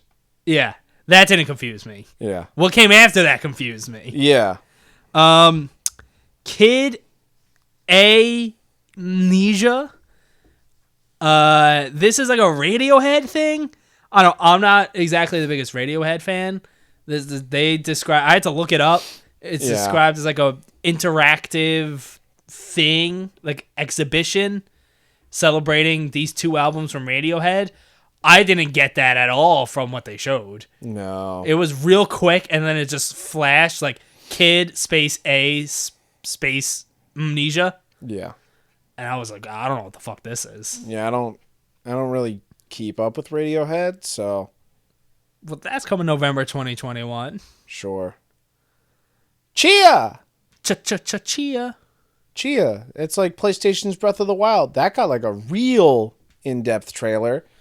Immediately being the next Last of Us. What? He's playing the guitar like in Last of Us 2. Oh, okay. Yeah. Yeah. Jason Schreier was I was going to say, it's nothing like I saw that from... He's like, I wasn't expecting a Last of Us 2 remake so fast. I would say it's more Wind Waker than Breath of the Wild. It looks like it. I mean, you got the fucking parasail you're flying around. Where do you think that came from? I don't play Zelda games. Wind Waker. Sure. Maybe you're right. I am. Maybe. This game looks cool. I still don't necessarily get it. You turn into animals. You possess the fuck out of them. And then like he's petting a crab at some I didn't say anything. I said possess. Google's like, what do you need? Google's here to possess whoever you need. Yeah. But I like what they're showing with this game. Coming out 2022. PS4, PS5, PC. You can pet the crab. Yeah, you're just petting the crab. Then you pet the crab before you possess the crab. Don't get the crab. Don't get crabs. You are the crab. Uncharted 4 and Lost Legacy Remastered. It was very surprising to see Uncharted news. Was it news we wanted? No. You're telling me this isn't what you wanted? No, I want Uncharted 5 with a little girl. Did you beat Uncharted 4? No, you didn't play. You didn't play any of the Uncharted games. That's not true. I have tried the first one and the second one on multiple occasions, and something about it just doesn't hook me. Spoilers, at the end of Uncharted 4, Drake gives up, and he's got a kid, and the kid's like, I want to do that. So I'm hoping that they fucking come out with Uncharted 5, and it's the fucking kid Drake. Kid Drake. That's her rap name. Started at Uncharted 1, now I'm here. So we got Uncharted 4 and Lost Legacy Remastered early 2022. PC and PS5. Now. Yes! Yes! Yes! Yes! All right, I'm going to have to go ahead and... Sorry. Yep. You hyped me up. I don't... This was the best part of the conference. You can't blame me for that. This was the best part of the conference for me. Also, I didn't know you were such a wrestling fan. I also am excited that Bryan Danielson is in AEW. Bryan Danielson! Yes, I know. Yes. Triple H! No. KBG. MJF. Yeah. You got it. So, the fucking Insomniac logo comes up. It's got the red O. I'm thinking, where's the Spider-Man thing? I mean, I'm sure everyone is... They did this on purpose. Oh, yeah. Everyone is thinking, Spider-Man 2. And then you see this bar. It's fucked up. It doesn't look very Spider-Man like. There's this dude at the counter, and he's pissed, and there's this one other dude getting up to fight him, and you see him drinking his thing, and I go, oh my God, you didn't. And They he did. gets mad, and his fucking fists and his claws come out, and we're getting a Wolverine game from Insomniac in the same universe. as Same universe, Spider-Man. which they're going to cross over at some point. Oh, yeah. It's just a matter of when, and what is that going to look like? Don't care. Like, is it just going to be Spider-Man and Wolverine, or is Insomniac going to make games with a bunch of other heroes, and then they all come together? In many of the old Avengers stories, Wolverine is very, very, very present. He's like Avenger dude, number one. I'm down. Insomniac makes some good games. After Spider-Man, like if I'm picking a developer to make superhero games, it's them. Oh, yeah. I trust them wholeheartedly. People like Insomniac and Rocksteady are the goats right now. Yeah, pretty much. Then we get a little boring real fast. Yeah, Gran Turismo 7. I think it's March 4th, 2022. March 4th, yeah. Car people were excited. I mean, it looks good. Yeah, I mean, sure. It doesn't look bad. Doesn't look bad. Then we get to another surprise. So another game comes, and there's this. Okay, everyone got fucked right here. So they're showing the street, they're showing a lamppost. A little bit of electricity happens. I go, there it is. There's the infamous game that everyone said was gonna be here. And then fucking Peter Parker comes out of the corner with Miles Morales, and it's like, that's not infamous. That's not infamous. I didn't think... So, first off, I didn't think Spider-Man was going to be here at all. No. Then when they started with Wolverine, I was like, oh, it's Spider-Man 2. It was Wolverine. And then of course, at this point, I'm thinking, okay, no Spider-Man. Yeah. And Spider-Man 2 is also here. It was like 5 minutes into the conference, and for some reason I get the thought of, I wonder if anyone's going to have a double announcement. And I was like, nah. And they did. Just wait 35 minutes later. Just going to stick Gran Turismo 7 between them for a sec. Yeah. Yeah, so they showed Spider-Man, Peter Parker, and Miles Morales fighting together. And there's a little voice talking who apparently is Kraven. You know Kraven? Sure, no. He's Kraven the Hunter. He's the one who's always seen like he's bare chested, but he's got like the vest made of fur, and he's like a real big into hunting and this and that. Is he a bad guy? He's like I think I don't know a lot of Spider-Man lore. He seems like a good bad guy. Like, okay. Mainly kind of bad. Kind of like an anti-hero? Yeah. But then as he's not talking, good, but he's not straight up evil. Yeah. You hear him talking, he's like, I need someone. Who's going to be the best? And you hear a voice, he goes, I could do that. I don't remember it going down exactly like that. And who's that voice? Kraven. No. Venom. Yeah. Oh, okay. Yeah. Yeah, Venom, which we knew from Spider-Man PS4, but it's still just cool seeing Venom's face. You know who's voicing Venom? No. Tony Todd. Who? He's the original Candyman from 1992 from the movie. Cool. Which I just recently saw Candyman 2021. That movie's great. So that's awesome. That's coming 2023. PS5 only. Yeah, and it was a little weird seeing a game with 2023. It makes sense. We're at that point. When I see someone go 2023, it feels so far away. It does, but we're like real close to 2022. I know. But like even hearing 2022, I'm like 2023 is like 6 years away. Like that's going to be forever for now. Nope. We are in the roaring 20s of gaming. I wonder if people were in like the year 2001 and they were like, "Oh my god, 2003? That's forever away." I don't know. There's something about the double, like 2020 something. Yeah. It makes it seem so big. That's what she said. God of War. The show ended with a God of War. Ragnarok. Gameplay. Some of it. And I hope you didn't get too attached to the Norse saga because it's fucking over. It's fucking over everyone. This is God of War Ragnarok is the last Yeah. God of War game in the Norse saga. I mean, because if you put Ragnarok in the name, you kind of got to have Ragnarok. Yeah, in the I game. didn't really think of it like that. I was thinking like, oh, they're Yeah. gonna do another trilogy, then they'll move on because they were hinting at like Egyptian stuff and from and the last God of War. Japanese and shit. Yeah, they hinted at a lot of other stuff. So maybe they'll do 2, 2, and 2 and make it a fucking saga. I'm cool with that. Yeah, just give me more God of War. Atreus is older. And are you reusing the fucking boat animations? I'm calling Puddlegate on this one. Oh yeah, Puddlegate. Honestly, I see that I look at that in the same vein as That's the boat shit. It's fucking stupid. Atreus wants answers. And he wants to turn into animals. And he is puberty. That I know we're in like the middle of a whole bunch of stuff right now and the giant world snakes here, but I think I'm ready for the talk. He initiates it. And why does he sound like a man there? Dad, I'm ready for the talk. Father, I want to know what the birds and the bees do. There's the wolf sled riding. That's cool. Yeah, that's a new form of transportation.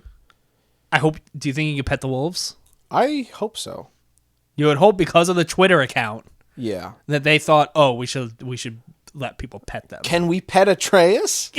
Oh, it was a good boy. Dad, stop! Good boy. Shut it, boy. It feels good. Noted after the conference, Cory Barlog is not the director of this game. They like to switch it up. Apparently, this is a Santa Monica tradition with the God of War games. This is being directed by Eric Williams, who has been a vet in God of War for quite a while, apparently. Since numero 1. Yeah, so sure, whatever. Corey's still there. He's like some kind of producer. I always think, do you remember the turtle house that you see Freya in? Yeah. Corey was like, I need that in the game. And PlayStation was like, we got to cut some costs. He's like, I need that in the game. And it happened, which is great. This is real? I thought you were setting up some kind of joke here. No, they were like, we need to cut some costs. We need to figure stuff out. And Corey's like, I'm not doing it if this isn't in the game. That's cool. Which he got it. And I would love to see what this guy's like. My tummy was at the whole time. Were you looking at it? No, I didn't know. I can't see. Good. Oh, God forbid. I'm curious to see if this guy has anything like that. He's like, I need this. Also, do you remember Gears of War? Gears 5? You remember Gears of War? I remember Gears of War. You remember in Gears 5 they had that the wind pushing thing? Yeah. So that was like all right, we need to make this wind happen. I need this vehicle. I need the wind. That vehicle is not very cool. I like it. It's fine. Gears 5 is great. I like Gears 5, yeah. I like Gears 5. I'm a fan of Gears 5. And I like that vehicle. But that didn't need to exist.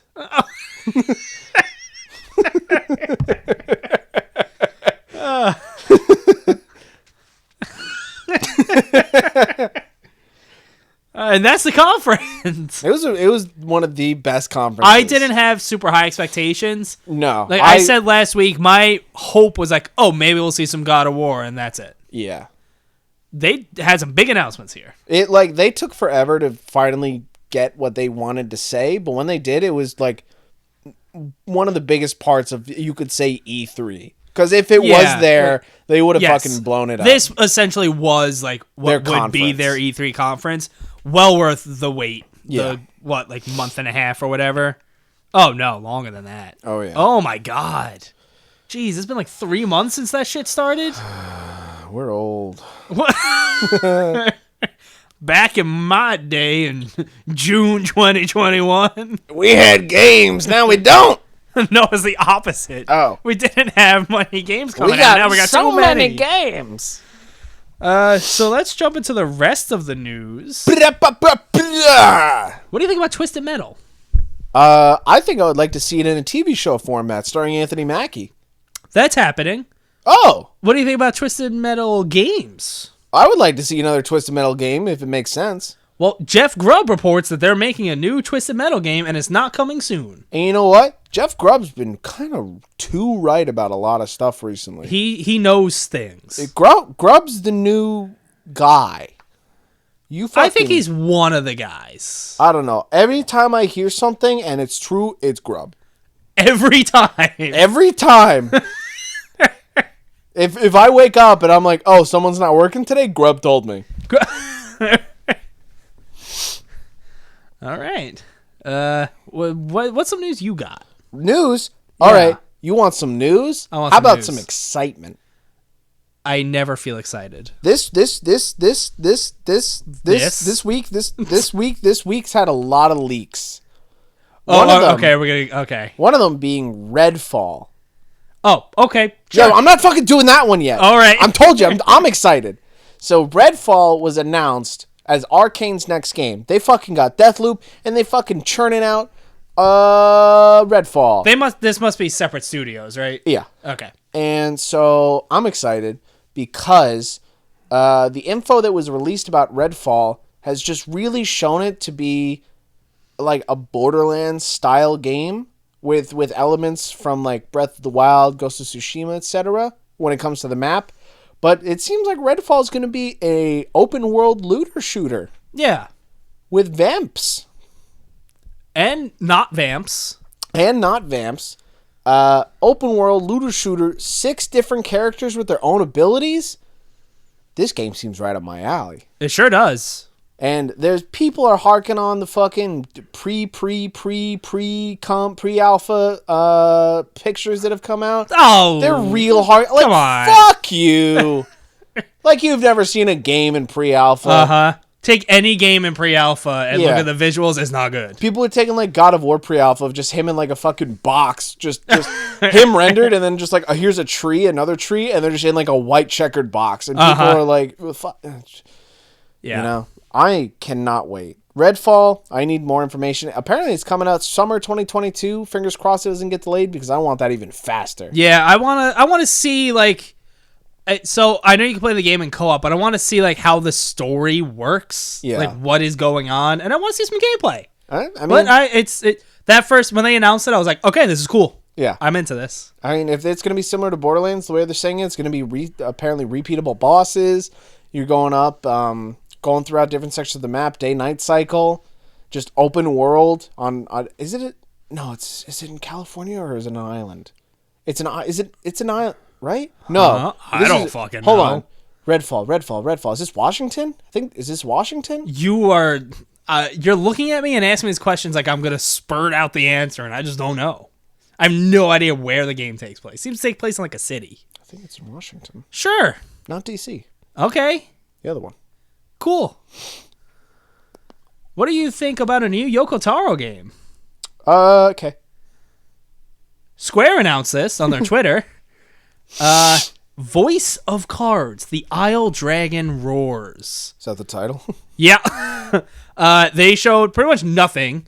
Just like a little like clip, all in Japanese, of like just like cards kind of shuffling around and shit. I like cards. They describe this in the tweet in quotes, a tabletop RPG video game built of cards. What? So I don't know. Okay. But there's a new Yoko Taro game, and he does weird shit, so sure. All right. You want to get sad with me? Oh, wait, why are we getting... Oh, why? We got some delays. Okay, yeah. Let's get sad. Let's get real sad. So, unfortunately, Dying Light 2 got delayed. Yep. Officially making it 7 years since the original came out. Didn't think it was possible. Was going to come out December 7th, now coming out February 4th. The first Dying Light came out January 28th in the middle of a blizzard. And it was a blizzard everywhere in the world. I remember that blizzard. It sucked. And that was 2015. And here we are, it's going to be 2022 past January 28th. I know it's like only like a week, but it's like it's been 7 years. People It grow also up. sucks because this was like, all right, there's nothing coming out, not too much coming out in December. Now it's just Halo, it seems like. It's just Halo, and now Dying Light 2 is coming out In the middle of fucking everything. Yeah, well, like 4 other big games coming out that month. Horizon, Saints Row, Sifu. Was there another one? I think so. Fuck. I think there was. Let me check.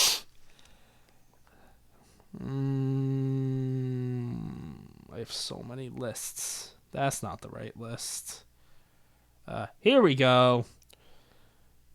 February next year, we'll have Dying Light 2, Horizon Forbidden West, Sifu, Saints Row, and The Evil Dead. Oh, Evil Dead. Yep. Maybe. Well, yeah, because it doesn't have an actual day. No. Just a month, and it's already been delayed. It's been delayed twice, right? Yeah. Sure. Delayed again. That's not the only delay, though. As of today, or yesterday, as you're hearing this, Battlefield 2042 got smacked on its little tuchus. It got Just a little bit. It got 1 month's detention. Yeah, October 22nd to November 19th. It's a detention for a month, you know? Yeah. That's not as big of a delay. Just a month. No. It's funny with like delay culture, how it's happening. You see a game get delayed, it's like, aw. But it's like you see a game get delayed by a month, and it's like, I saw Jake Baldino post about this. It's like, that's it? Yeah. It's only a month? Yeah, It's like, nothing to get too upset about. It's almost like, more. Do it more. It's not a Why? real delay. That delay sucks. So I feel like something else got delayed. Those are the two I know of. Yeah, those are the two that are important. So I think something else got delayed, but I don't give a shit. I want to talk about something that you showed me. What did I show you? You showed me a Lego set from Super Mario 64. Oh, yeah, that thing looked cool. It looks really cool. You want to spend $170 plus tax? On this? Yeah, I kind of do. Do it. I want to watch. I'm going to. You want to watch me spend the money? Yeah! I'll be sure to order it next to you. Sick. So it's like a big yellow question mark block, as we all know from Mario. Yeah. And you kind of push down on it, and it like opens up, and these platforms kind of fold out of it. Yeah. And then there's 4 worlds from Super Mario 64. We got Peach's Castle on one side, Cool Cool Mountain on another side, Bob-omb Battlefield on one side, and then underneath all of this is Lethal Lava Trouble. Yeah. Without the burps thrown in there. No. That was me burping while I was talking. It's very impressive. Wow. It's going to be 2,064 pieces. That's a good amount. $170. October 1st. I've been in, since we're spending so much money on video games, I've kind of just been in the mode of fuck it. So I'm getting this. Good boys. Fuck it. Good boys don't do bad things. I'm bad. I'm still in the middle of a Lego set. I got that typewriter I'm working on. Oh, yeah. It's good, though. I'm a third Are you of the way typing through yet? I mean, the first third of it is the, like, buttons and everything, and, like, the main, like, bones of it. So, like, you have, like, the main housing structure, bones. And then the rest of it is, like, building the back and, like, the organs of it. You know? Get it? Sure. What else? Oh, speaking of Rockstar, so yeah, they released their shit. People are getting mad. People getting so mad. I mean, you got this fucking dude going in Germany, jumping on TVs, like, where's GTA 6? Yeah, uh-huh. Everyone's like, where the fuck is this game? I'm so sick of GTA 5. And remember how we said that there was the leaks of the GTA trilogy? Yeah. I feel like if that comes out before any news on GTA 6, people are still going to get really mad. I think that's going to come out before any news of GTA 6. Which I think is a good move, partially, but also is going to piss even more people off. Sure, but also, like, as someone on the outside of GTA 5, for years at this point, yeah. I'm just like, okay, cool, give me that trilogy. I'll wait for GTA 6. I know it's going to happen one day. I'm also like that, but I'm also like, I want GTA 6. Oh, I want it too, but I'm not going to get mad at them for doing the remaster shit. I'm not going to get mad, but this is becoming Skyrim. You're becoming mad. Becoming Skyrim. How many times are we going to re-release this game? Yeah, it might be worse than Skyrim. No, in terms of re-releases, it's not worse. That's because... But in terms of it being shoved down our throat all the time, it's like with that. I don't know about shoved down our throat. I feel like an unfriendly reminder, because anytime you see any top 10 of the month for any system... GTA 5. And for any country, GTA is just in the top 10. It probably in the first 3 spaces. It's like, at this point, how don't these people have GTA 5 yet? Like, I know parents are either people are getting mad and breaking their discs and rebuying it, or there are those kids who are just getting to the age every single day where they can just go out and buy these games. What else? We have another remake that was accidentally announced. Yeah. Destroy All Humans 2. Which I don't care about. I kind of don't care about either. But it still is funny that PlayStation themselves put up a tweet with like a trailer and everything. I watched the trailer. I didn't get to see it. Yeah, I saw the whole thing. And then they deleted it, and it turns out THQ Nordic is having like a 10th anniversary event coming up pretty soon, like a couple days or something. That's funny. So I assume this was supposed to be announced there, and timing got messed up with like a time tweet. Yeah. But it's funny that PlayStation themselves was like, here it is, and then they just deleted it. Yeah. Hey, people. Do you like Call of Duty? Oh, I really liked that 2019 Modern Warfare. Well, being made in the exact same engine, COD Vanguard's having their open beta for PlayStation starting the 16th, which is today. If you're listening to this, it's tomorrow if you're me. Not where I thought this was going. Yeah. So starting the 16th, PlayStation, open access to the beta. I'm going to be hopping in. And you can also jump in if you're on Xbox and PC Battle.net if you have early access. But on the 18th, everyone's in.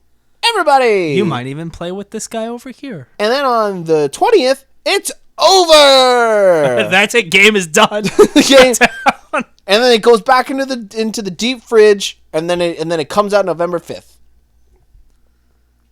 Speaking of Call of Duty, there's a leak. Another one. About COD 2022, which came from Tom Henderson, which is not a name I knew about until the last few months. He's reported a couple things. I feel like I know that name.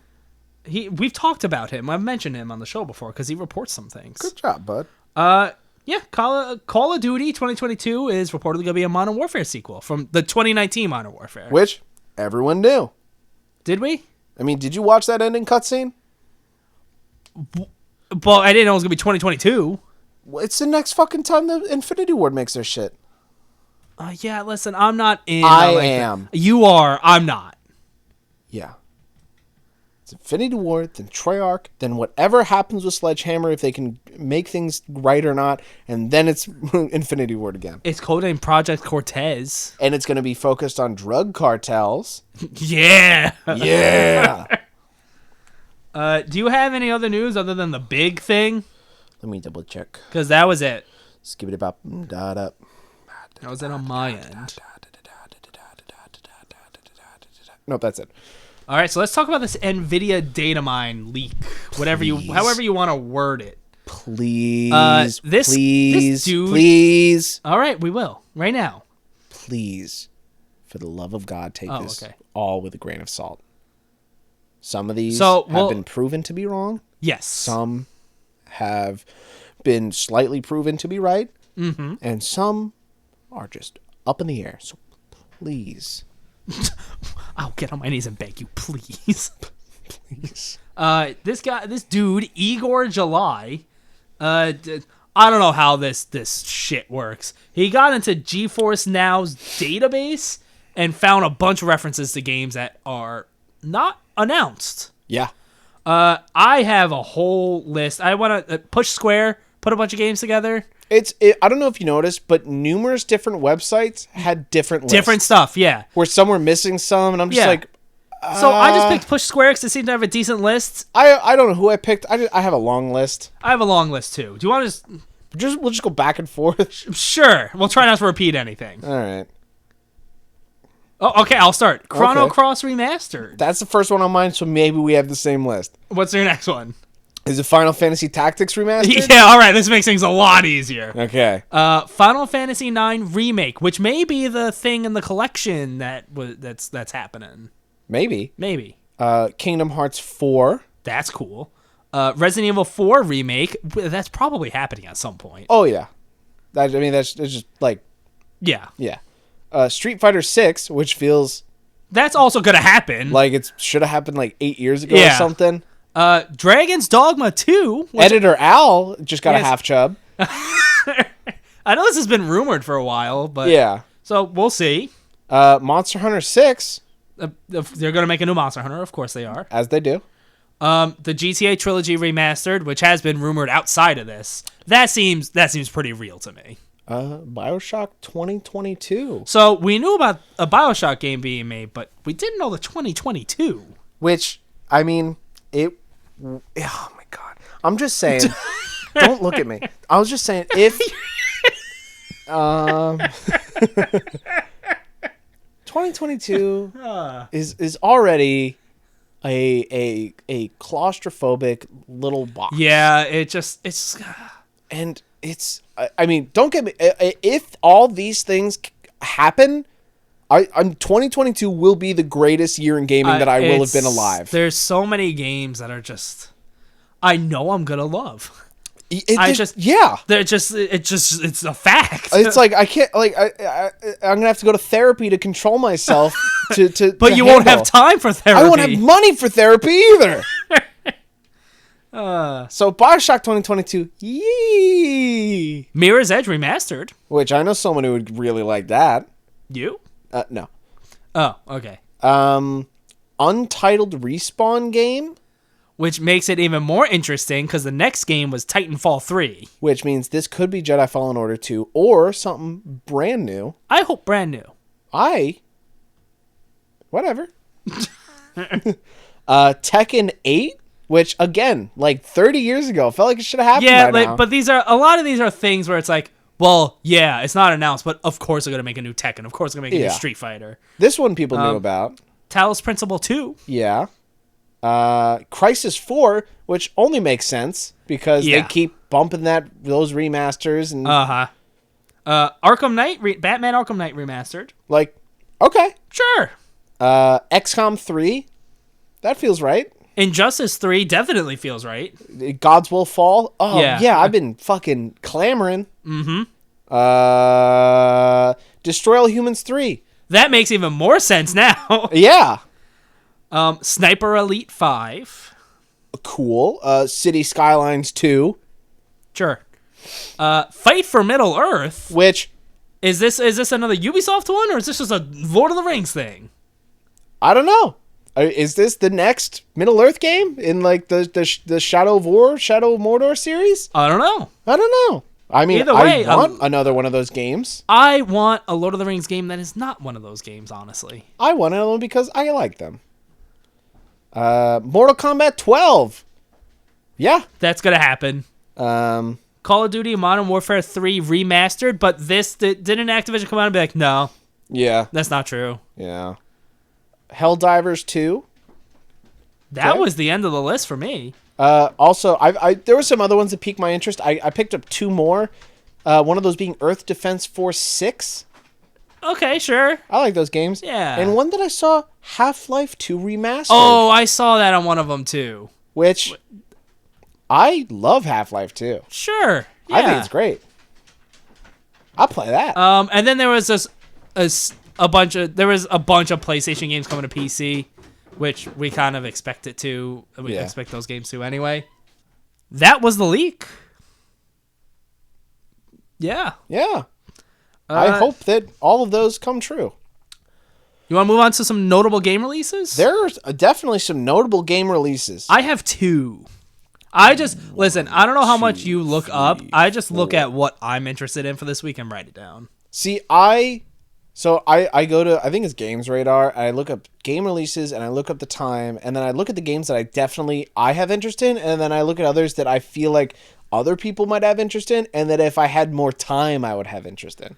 All right, well, I think you know the 2 that I would have written down here. Well, I'm going to start off with the first one for me, which is easily the most exciting thing. That's one of them for me. So, coming September 16th, we have 1, 2, 3, 4 games that I put down. Oh, wow. Okay. Starting off big, coming to PC and Switch, is Eastward, finally. And I'm off, and I'm excited. I want to dive right into this thing. I've been waiting years at this point. Game looks cool.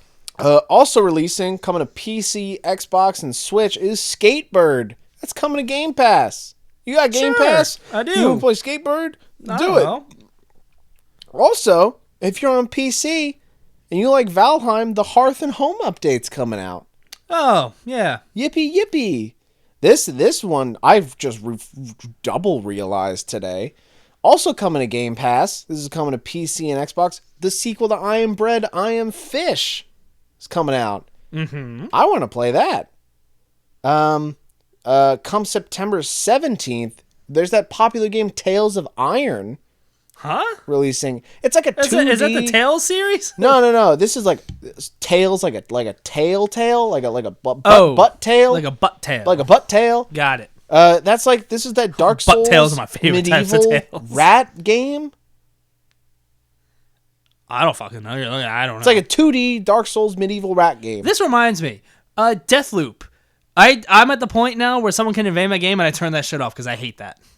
Yeah, I hate that. I just find it stressful and like I just want to be able to play the game. Yeah. I do it in Dark Souls too, and I turn off the invasion shit.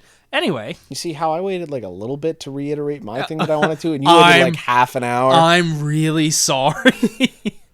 Tales of Iron is coming to PC, PS5, PS4, Series X, Xbox One, and Switch. I got the next one. Yeah, I know. September 21st, coming to PlayStation only. Well, PC, Oh, is it coming to PC? apparently. Oh. Kenya? Kenya?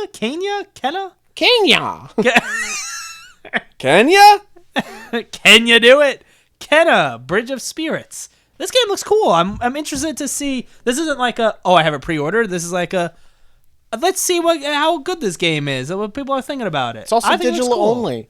For how big this feels, it really feels like PlayStation just fucking gave up on the marketing. There was at like 2 events, and then like you just never saw or heard anything about it again. There's like no side trailers or anything. No. Like this what feels like is supposed to be like the only other huge release of the year for PlayStation. It just feels like it's like, all right, here's just a game. Like it's not. I think it looks cool. I'm excited for it. I'm surprised PlayStation's like kicking it under the gutter. I hate being kicked into the gutter. Also coming September 21st to PC, PS4, and Xbox One is the new World War Z Aftermath. Sure. Update, double release, whatever it is. More content, first-person mode, etc. I didn't like it when I first hopped in. I want to hop in again and try it. I don't care about it. Sorry. It's like a little more annoying, harder Left 4 Dead. Yeah, I don't care about it. Maybe I'm a bad guy because of it. And we have like... I wrote 3 essays today for our blog. Yeah, you did. I wrote my blog, and I was like, oh, man, Dave's not going to like how long mine is. Then at work today, I look over and seeing you wrote so much. I wrote like 3 papers worth. Now, is this grammar okay? Fuck you. I tried so hard. Let me fucking... Are your eyes capitalized? I was literally going to say, I was going back and I might have missed some, but I definitely tried my best to be as good as possible. And I right-clicked on every single fucking thing that said it had a problem with it, and I fixed it unless I had a problem with it having a problem with Sometimes their problems they have are like, no, you don't get it. Like, you don't understand. You don't play games. Her name's Even, not even this or that. It was not liking me saying even in that way. Or like how I was like talking about the dice and the die and whatnot. Yeah, I had to look up like, all right, am I saying die or dice? And I said die for like the whole thing. Yeah. I think that's right. If it's singular, yeah. Yeah. A singular die is die, numerous die or dice. I want to say dice real bad though. Dices. No, that's no. I also, what I have an issue with? I don't know. Me? Usually. Let it out. I don't remember. I wrote a lot. Yeah, this is, I like this. Yeah. It. So much homework. It's home. Well, you did it at work. Yeah, because I didn't want to fucking do it at home. So it's not homework. It's work. It's homework. It's homework that I saved and finished right before the fucking in advisory. What? Did you not have advisory? No. That was like the 10 minutes before school like really started. It's like homeroom. No. Did you not have homeroom? In middle school, I had a homeroom, but it was just like, all right, we're here before class starts. Yeah, well, in middle school, we had like, you went to your specific advisory class before going to your first period. No, you see, we didn't have that. Yeah. Yeah, it sucked. That sounds stupid. It was like me and like 6 or 7 other kids. And then you just got up and left and went to class? Yeah. What's the point? I don't fucking know. I don't run middle schools. I have a podcast. That's going to do it. Will Smith. For episode 15. I don't know. Will Smith is back. Everyone have a lovely afternoon. Is that supposed to be Will Smith? Because it's not. Um, It sounded nothing like him. Hi, this is Will Smith. Please watch my movie. Which one? I have a movie. Serena Williams' dad. Watch it. Is that real? Yeah, he's playing it. He's doing another movie.